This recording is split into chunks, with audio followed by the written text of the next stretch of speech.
چاشت کی نماز جو ہے اگرچہ فرض نہیں ہے، نفل ہے، لیکن اس کی حفاظت کرنی چاہیے. رسول اللہ صلی اللہ علیہ وسلم نے فرمایا، چاشت کی نماز کی حفاظت وہی کرتا ہے جو اواب ہو، اور یہی اوابین کی نماز ہے. صلاۃ الاوابین بھی اس کو کہا جاتا ہے. اواب کون ہوتا ہے؟ جو بہت زیادہ اللہ سبحانہ وتعالیٰ کی طرف رجوع کرنے والا ہو، بار بار اللہ کی طرف پلٹنے والا ہو. اب ایک اواب وہ ہے صبح اٹھا تہجد کی نماز پڑھی، پھر فجر کی نماز پڑھی، پھر تھوڑی دیر گزری پھر وہ چاشت کی نماز کے لیے آ گیا، پھر تھوڑی دیر بعد ظہر کی نماز کے لیے آ گیا. تو ظہر جو مڈ ڈے ہے اس وقت تک وہ کتنی نمازیں پڑھ چکا ہے. اس کے پڑھنے کا فائدہ بھی بہت ہے.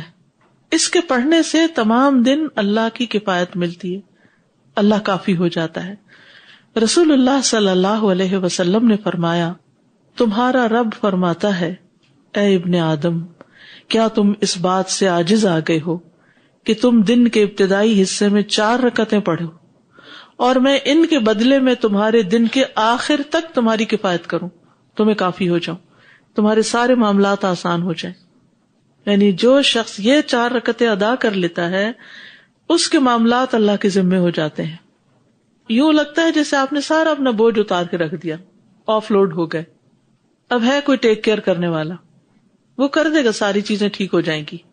اور یہ جو ایک فیلنگ ہوتی ہے نا، یہ جو ایک کیفیت ہوتی ہے، یہ جو ایک احساس ہوتا ہے، سب کچھ ٹھیک ہو جائے گا، یہ پازیٹیوٹی جو ہے اس وقت تک انسان کے اندر آ نہیں سکتی جب تک انسان اللہ پر بھروسہ نہ کرے.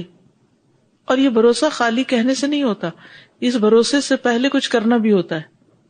اعقل و توکل، آپ کچھ کرو اور پھر اپنے امور اللہ کے سپرد کر دو. پھر یاد رکھیے، یہ ابن آدم کے جوڑوں کا صدقہ ہے. جوڑوں کی بیماریوں اور تکلیفوں میں بہترین علاج ہے. یہ آزما کے دیکھیے اس کو. نبی صلی اللہ علیہ وسلم نے فرمایا، صبح ہوتی ہے تو ابن آدم کے جوڑ جوڑ پر صدقہ لازم ہو چکا ہوتا ہے، لازم ہو چکا. چنانچہ وہ جس سے ملے اس کو سلام کہے تو صدقہ ہے، اس کا نیکی کا حکم دینا صدقہ ہے، اس کا برائی سے روکنا صدقہ ہے، اس کا راستے سے اذیت والی چیز دور کرنا صدقہ ہے، اور اپنی اہلیہ سے ہم بستر ہونا صدقہ ہے.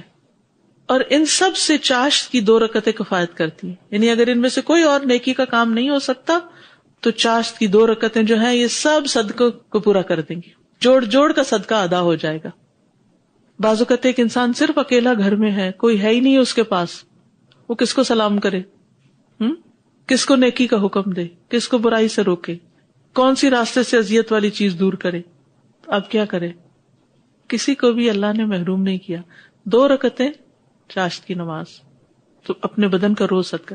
ہمارے ہاں عموماً کیا رواج ہے؟ صدقے کا بکرا. جان کا صدقہ کیا ہے؟ بکرا. تو یہاں جان کا صدقہ کیا ہے؟ جان ہے، ذرا جان لگاؤ، 2 رکعت پڑھ لو. دیکھیے نبی صلی اللہ علیہ وسلم کی سنت کیا ہے، مجھے ذرا بتائیے. کہ کوئی بیمار پڑا تو آپ نے بکرا صدقہ کیا، یا کوئی برا خواب دیکھا تو حکم دیا کہ بکرا قربان کرو. باقی آپ نے اگر غریبوں کو کھانا کھلانا ہے تو چاہے بکرا قربان کریں، چاہے آپ سوکھا راشن دے دیں، چاہے ان کے بچوں کی فیس دے دیں، ان کی پڑھائی کا ذمہ لے لیں، ان کو سال میں کتابیں لے کر دے دیں. بے شمار طریقے ہیں صدقہ کرنے کے، لیکن ہمارے ہاں صدقے کا ایک ہی طریقہ ہے، اور وہ ہے بکرا قربان کرو، اور وہ بھی کالا ہو. میں نہیں کہتی کہ کوئی جو بکرا کرتا ہے تو اس کا کوئی فائدہ نہیں، ٹھیک ہے، صدقے کی ایک قسم ہے، غریبوں کو کھانا کھلانا کر لیجئے، لیکن اس کو لازم کر لینا اور اس کے سوا سمجھنا کہ بلا ٹالی نہیں سکتی جب تک بکرا نہیں ہوگا، تو یہ کانسیپٹ غلط ہے. ہر صدقہ بلا ٹالتا ہے. کوئی بھی چیز کر لیجئے، اور اس وقت یہ دیکھیے کہ آپ کے قریب کس کو کس چیز کی ضرورت ہے. آپ اس کو تو روک کے رکھے ہوئے، وہ بےچارا تو ترس رہا ہے، وہ مصیبت میں مبتلا ہے، اس کی آپ مدد نہیں کر رہے، اور دور بیٹھے لوگوں کو آپ بکرے کا گوشت کھلا رہے ہیں. تو اس میں آپ دیکھیے کہ اگر آپ نے اپنی جان کا صدقہ دینا ہے نا تو 2 نفل چاشت کے پڑھنا شروع کر دیں. اگر آپ کے پاس گھر میں وقت نہیں، کام پہ جہاں جا رہے ہیں 5 منٹ پہلے پہنچ گئے، وہاں پڑھ لیجیے. کنوینئنٹ تو یہ ہے کہ جب آپ اسکول کے لیے تیار ہو رہے ہوں تو وضو بھی کر رہے ہیں، تیار ہو رہے ہیں، صاف ستھرے کپڑے پہن لیں، تو سال میں انسان جب نفل پڑھتا ہے تو بہت سکون آتا ہے بنسبت اس کے کہ آپ کچن میں کھانا وانا پکا کے میلے کپڑوں کے ساتھ نفل پڑھیں. چلے نہ ہونے سے تو وہ بھی بہتر. ان کا وقت جو ہے وہ سورج نکلنے کے 15 منٹ بعد سے سورج کے زوال سے 15 منٹ پہلے تک آپ کو کھلا ٹائم ہے، جب بھی آپ چاہیں پڑھیں. اور نبی صلی اللہ علیہ وسلم نے اس کی تاکید بھی کی. ابو ہریرہ کہتے ہیں کہ مجھے میرے خلیل نبی صلی اللہ علیہ وسلم نے 3 چیزوں کی وصیت کی ہے کہ میں موت سے پہلے ان کو ہرگز نہ چھوڑوں. ہر مہینے میں 3 روزے، چاشت کی نماز اور سونے سے پہلے وتر کی ادائیگی. افضل وقت وہ ہے جب اونٹوں کے بچوں کے پاؤں گرم ہونے لگے، یعنی جب دھوپ خوب نکل آئے، یعنی گرمی ہو جائے. یعنی آپ صلی اللہ علیہ وسلم نے چونکہ وہاں کے حساب سے بات بتائی تو ہمیں اس کا پھر خود اندازہ کر لینا چاہیے.